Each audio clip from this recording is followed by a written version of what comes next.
मेहता का उल्टा चश्मा। देखिए टप्पू के पापा, मेरी माँ हमेशा कहती है पति के दिल का रास्ता पति के पेट से होकर निकलता है। अर्थात पति के दिल को जीतना हो तो पहले पति के पेट को जीतना होगा। हाँ, बिल्कुल एकदम परफेक्ट कहती है तेरी माँ, है ना? हाँ। तो मुझे माँ की आज्ञा का पालन करना चाहिए ना? बिल्कुल बिल्कुल, जाओ जाओ जाओ, इस पे चीज लगा के लेके आओ। लेकिन टप्पू के पापा, मेरी माँ ये भी कहती है कि पति के सेहत की जवाबदारी और उनकी तबीयत का ध्यान रखना पत्नी का परम धर्म है। तो अब तक मैं माँ की पहली बात का पालन करती आई हूँ और अब माँ की दूसरी बात का पालन करने की बारी आई है, तो मैं वो कर रही हूँ। तो खाइए ये सादा परोठा। तू खा। टप्पू के पापा, आप ऐसा क्या करते हैं? आप समझते क्यों नहीं है?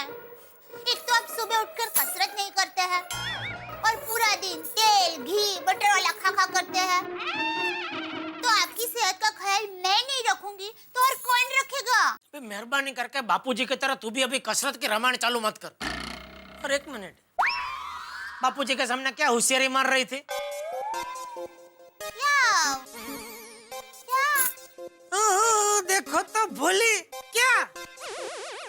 बापूजी अब सही कह रहे, कसरत तो करनी ही चाहिए। ऐसा कौन कह रहा था?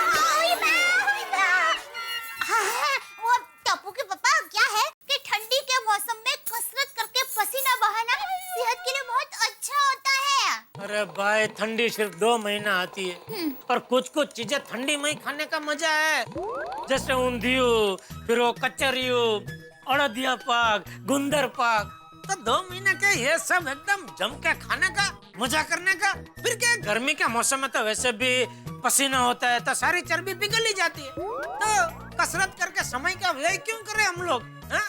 लेकिन टप्पू के पापा, बस मैंने एक बार कह दिया तो फिर मैं अपने आप की भी नहीं सुनता। ठीक है, जैसी आपकी मर्जी सलमान भाई। ये डायलॉग तो सलमान भाई का है ना? ले, इस पे चीज लगा के लेके आओ, जाओ।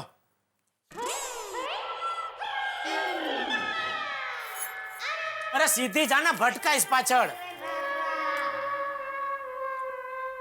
ओ, ये भी ठंडी हो गई। अरे चाय भी लेके आना दूसरी।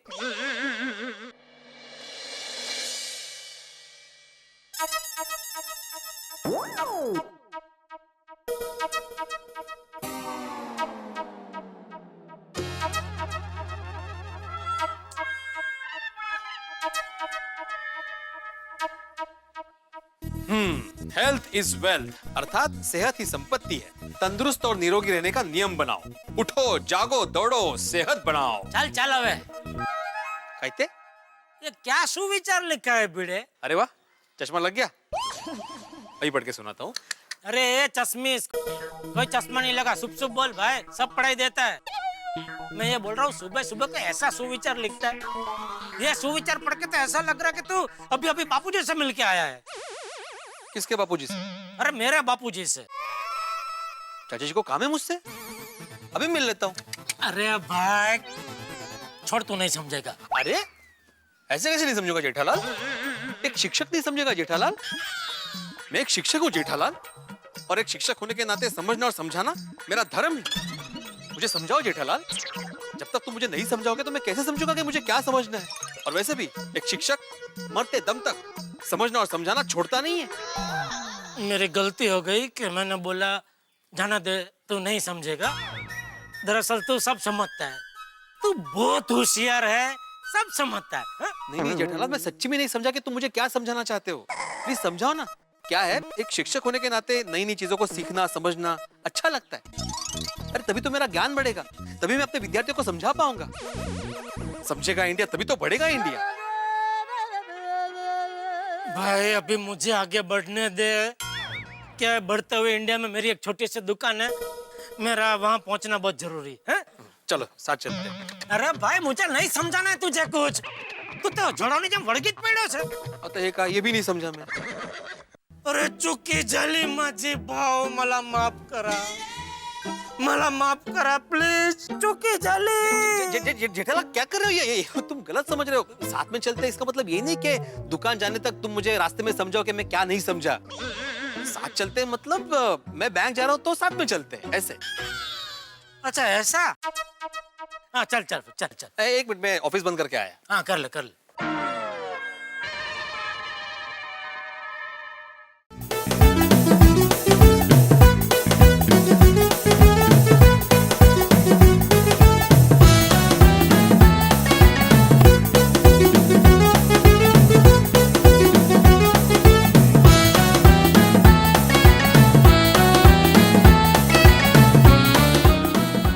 वाह सेठ जी वाह.